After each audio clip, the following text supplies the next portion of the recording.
Oi, pessoal, eu aqui de novo.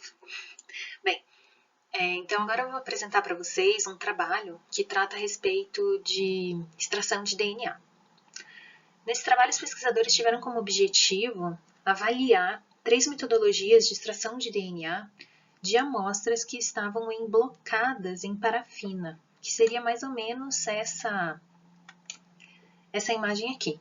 Então, como eu expliquei para vocês, existem diferentes amostras que nós podemos utilizar para fazer a extração de DNA. Amostras mais simples, como por exemplo um fragmento de tecido, um fragmento de biópsia recém-coletado, são relativamente mais simples de serem manipulados e de ter seu material genético extraído do que outros materiais, que outras amostras, como por exemplo essa amostra que está emblocada em parafina. Qual que é o problema dessa amostra que está emblocada em parafina? Ela já passou por um processamento junto com solventes orgânicos, com álcool, com formol, que tem como característica a desnaturação dessas moléculas de DNA e de proteínas. Além disso, o formol faz com que o DNA ele acabe se agregando mais, se unindo mais às proteínas que tem no meio intracelular, tornando um pouco mais difícil de fazer a extração desse DNA de dentro da parafina, que é uma substância rígida, e além disso, dificulta ainda a gente deslocar essas proteínas do DNA para que a gente tenha uma molécula de DNA pura o suficiente para a gente utilizar nos ensaios de biologia molecular. Então, frente a essa questão, esses pesquisadores desenvolveram esse estudo para tentar extrair material genético dessas amostras. Isso é muito interessante porque abre um leque muito interessante de análises que a gente pode fazer em bancos de amostras histopatológicas. Então, é bastante interessante. Então, vamos lá. Então, o título desse artigo é a avaliação de 3 métodos de extração de DNA de um material parafinado para amplificação de DNA genômico pela técnica de PCR. Foi publicado em 2001 na revista de Pesquisas em Odontologia Brasileira. Então, como a introdução desse trabalho gira bem em torno dessa questão de como a gente vai fazer a extração de DNA de amostras que estão emblocadas em parafina. E daí não é só extrair o DNA, é utilizar esse DNA para fazer PCR, que é uma técnica que exige que o DNA esteja íntegro para que ela aconteça de forma adequada. O método mais frequentemente utilizado para a extração de DNA de parafina, até esse momento, é a digestão com enzimas proteolíticas. Então, justamente por essa questão do DNA, ele está muito fortemente enovelado, atrelado com as proteínas intracelulares, é necessário fazer a utilização de alguma técnica para que remova-se essas proteínas ali. E aí é interessante o uso de uma enzima proteolítica, que vai degradar a proteína que está aderida ao DNA. Posteriormente, purificação com solventes orgânicos e precipitação do DNA com álcool gelado. Isso a gente já sabe. Bem, qual que é o objetivo então? Comparar 3 diferentes técnicas de extração de DNA genômico de material parafinado. Quais foram as 3 diferentes técnicas? Fenol com digestão enzimática, partículas de sílica sem digestão enzimática e partículas de sílica com digestão enzimática. Vou abordar um pouquinho mais a respeito dessas técnicas. Então, como que foi realizada essa pesquisa? Então, esses pesquisadores tinham lá os blocos dentro do qual está contido o material, a amostra. Esses blocos foram colocados naquele equipamento ali que é chamado de micrótomo. No micrótomo existe uma lâmina onde esse material ele passa e faz cortes muito finos dessa parafina. A espessura desses cortes varia aí de 4 até 10, 12 micrômetros, normalmente. Então, o que eles fizeram nesse ensaio? Eles coletaram 10 fragmentos.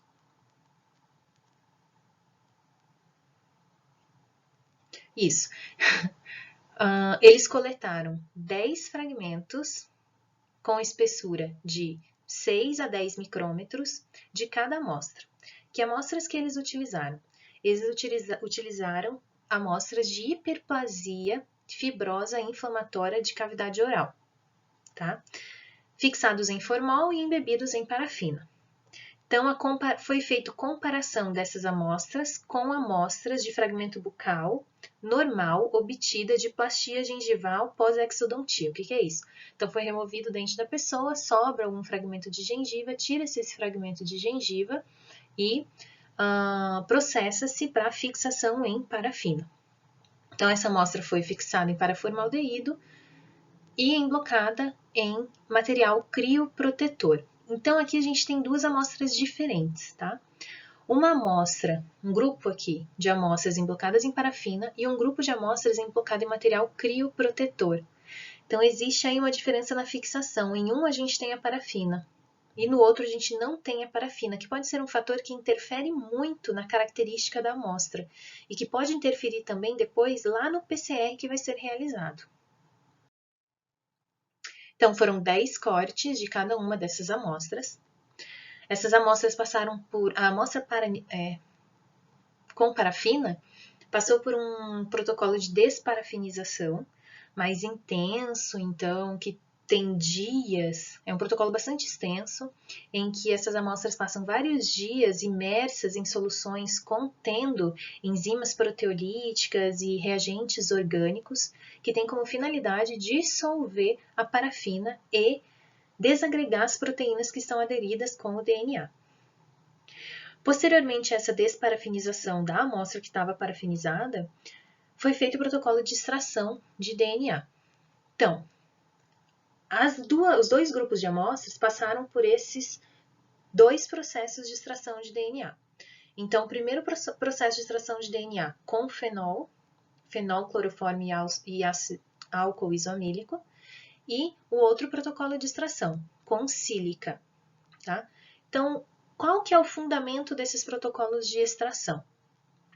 O fenol, ele tem a característica, junto com o clorofórmio e o álcool isoamílico, ele tem a capacidade de desnaturar as proteínas.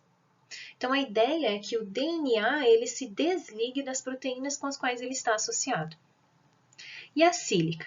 Bom, a sílica ela tem uma camada porosa externa dela. A sílica ela forma... sabe aqueles sachês de sílica que vem dentro das bolsas para absorver a umidade do ambiente?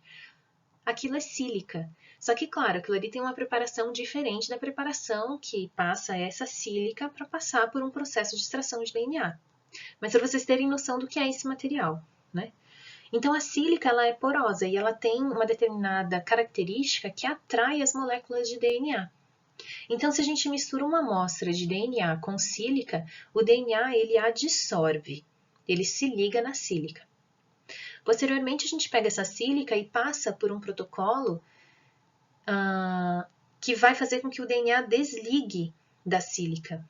Como que a gente faz isso? A gente usa soluções que são eluentes, soluções que têm a capacidade de desligar o DNA dessa molécula. Depois de extraído o DNA dessas amostras, a amostra parafinizada, a amostra criopreservada, congelada, extraído por esses 3 tipos de protocolos, com fenol, com sílica sem enzima, com sílica sem enzima, né? Então, a gente pegou as duas amostras, cada uma dessas duas amostras a gente fez a extração de DNA por 3 metodologias diferentes. Agora, a gente vai quantificar o DNA dessas amostras, então, quanto de DNA foi extraído dessas amostras e ver o grau de pureza dessas amostras. Como que faz isso? Usando a espectrofotometria. A gente vai fazer isso lá na aula prática. Como que faz isso? O espectrofotômetro é essa imagenzinha que está aqui embaixo no slide. Então, o espectrofotômetro é mais ou menos esse equipamento aqui. Tem uma fonte de luz que passa através de uma estrutura. Essa fonte de luz vai bater sobre um prisma. Esse prisma vai fazer a decomposição da luz em diferentes cores, né? Em diferentes cores que são o quê? Diferentes comprimentos de onda. Esses diferentes comprimentos de onda, eles vão bater contra a nossa amostra. E aqui do outro lado, a gente tem um equipamento que se chama detector. Esse detector, ele avalia a absorbância de luz da amostra. O que é isso?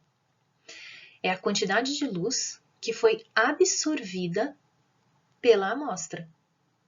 Então, assim, se eu tenho um vidro como amostra, aqui na posição de amostra, nessa posição aqui, imagine que eu tenho um vidro. Se eu tenho um vidro ali, a luz vai passar e vai ser refletida do outro lado. Mas como ela está passando por uma estrutura sólida, uma quantidade de luz vai ser absorvida. Agora, imagina que ao invés do vidro, eu estou colocando um papel preto. A luz da mesma forma vai passar ali e uma certa quantidade de luz vai passar para o outro lado, ou talvez não. Como o papel é preto, a chance dele absorver toda a luz que está passando ali é bastante grande. Então, a gente vai dizer que a absorbância desse papel preto foi muito maior do que a absorbância do vidro. Faz sentido? Essa é a ideia da absorbância e é isso que o espectrofotômetro faz. Bem, a gente vai fazer a leitura da nossa amostra em diferentes comprimentos de onda. Comprimento de onda de 260 nanômetros e de 280 nanômetros. Nesses comprimentos de onda, 260 nanômetros, ele nos dá o valor da absorbância, ele está relacionado matematicamente com a concentração de DNA da amostra. E essa é a fórmula que se utiliza. Já o comprimento de onda de 280 nanômetros, ele está relacionado com a absorbância de proteínas. Então, tendo uma leitura desses dois comprimentos de onda, 260 e 280 nanômetros, eu vou conseguir, com 260, quantificar o DNA. E com a leitura de 280 nanômetros, eu vou conseguir, através dessa fórmula aqui, quantificar o nível de pureza, o grau de pureza da amostra, fazendo essa relação. A absorbância, o valor de absorbância da amostra em 260 nanômetros dividido por absorbância em 280. Os valores ideais, que são aqueles que ficam acima de 1,8 nessa relação. Posteriormente, foi realizada a amplificação desse material genético, foi feito o grau de pureza, e depois foi feito a amplificação do material genético através da técnica de PCR. Utilizando primers para esse gene da citoqueratina humana. Então, é um gene genérico que está expresso aí na grande maioria das nossas células. Tá? Isso é o quê? Só para testar se o PCR iria funcionar ou não, né? Quais foram os resultados que foram obtidos, né? Então, a quantificação e pureza do DNA, né? Que são avaliados pela relação entre a absorbância em 260 sobre a absorbância em 280. Façam uma análise desses valores aqui. Essa vai ser a atividade dessa aula. Vocês vão ter que me dizer, em relação a esses valores aqui, quais estão relacionados com a amostra com grau de pureza bom e quais estão relacionados com grau de pureza ruim.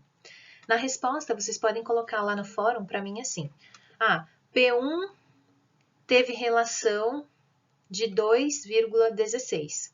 Isso significa que, blá, blá, blá, blá. P2, blá, blá, blá. P3, nananana. Tá bom? E me digam, o que significa essa relação aqui? O que é a absorbância? O que me diz a absorbância em 260 e o que me diz a absorbância em 280 nanômetros? Tudo bem? Essa é a atividade. Eu quero saber o que significa absorbância em 260 e 280. E além disso, eu quero saber o que significam esses valores da relação 260 e 280 em relação ao grau de pureza da extração de DNA dessas amostras aqui. Amostra P1, P2, P3, C1, C2 e C3.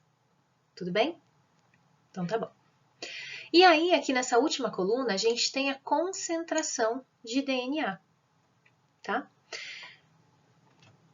Então, olha só. A concentração de DNA teve uma grande variação aqui de acordo com a metodologia que foi utilizada para fazer a extração, tá? Então, extração com fenol é P1 e C1 com enzima, extração com sílica sem enzima. Deixa eu ver aqui, extração com sílica, enzima do material parafinado congelado. Extração com sílica, isso. Então, P2 e C2 é com enzima e P3 e C3 é sem enzima, tá? Então, observem que a extração com fenol e com enzima foi mais eficiente, extraiu maior quantidade de DNA do que as outras.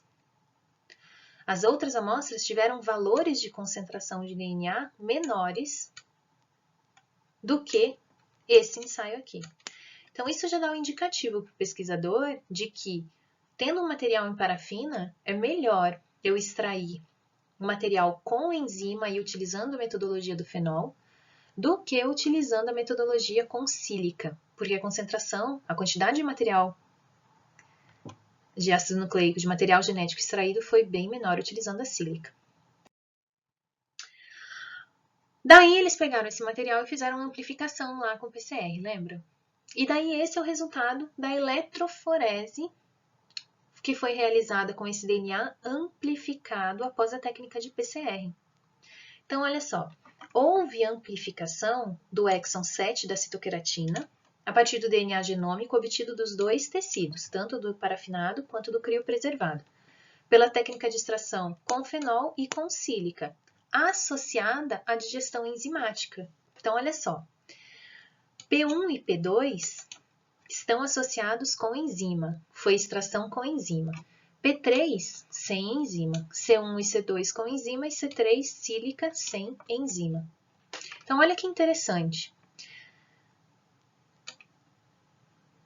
Com a enzima e utilizando o fenol, houve amplificação da citoqueratina, do gene, utilizando a técnica do PCR. Com sílica e com enzima, também houve amplificação do material genético. Mas com sílica e sem enzima, não houve amplificação desse material genético. Isso já diz pra gente o quê? Tem que utilizar enzima se eu estou usando amostra com matéria-prima fixada em formol. Esse resultado de eletroforese também mostra outra coisa interessante pra gente, que a gente acabou de ver na aula teórica. Olha o tamanho dessa banda de DNA. Isso mostra o que pra gente? Isso é outra coisa que eu quero que vocês respondam lá na atividade no fórum. Qual é a relação do tamanho da banda com o DNA, com a amostra que eu estou avaliando? Eu quero que vocês façam uma comparação de P1 com P2. O que o tamanho da banda de P1 me mostra em relação à banda de P2? Tudo bem? Então tá bom. Não se obteve amplificação do DNA genômico obtido a partir da extração com sílica sem digestão enzimática. É isso que a gente estava mostrando aqui, ó. Não houve amplificação do material genético. A gente tinha visto ali no slide anterior também que essa amplificação, essa metodologia de extração foi a que reverteu em menor quantidade de material genético extraído também. Ou seja, o uso de enzimas se mostra importante, necessário, para que amostras fixadas em formol, parafinizadas ou não, porque aqui a gente tem a parafina e outras amostras só criopreservadas, é necessário utilizar enzima. Como conclusão, então, qualquer dos dois métodos empregados, fenol ou sílica, a etapa de digestão enzimática foi fundamental na obtenção de DNA genômico de material fixado em formol e embebido em parafina. Tudo bem? Então, esse trabalho aqui é legal porque ele mostra pra gente a importância de se testar as técnicas de extração de DNA e também mostra pra gente uma das aplicações da eletroforese nas pesquisas científicas, né? Bom,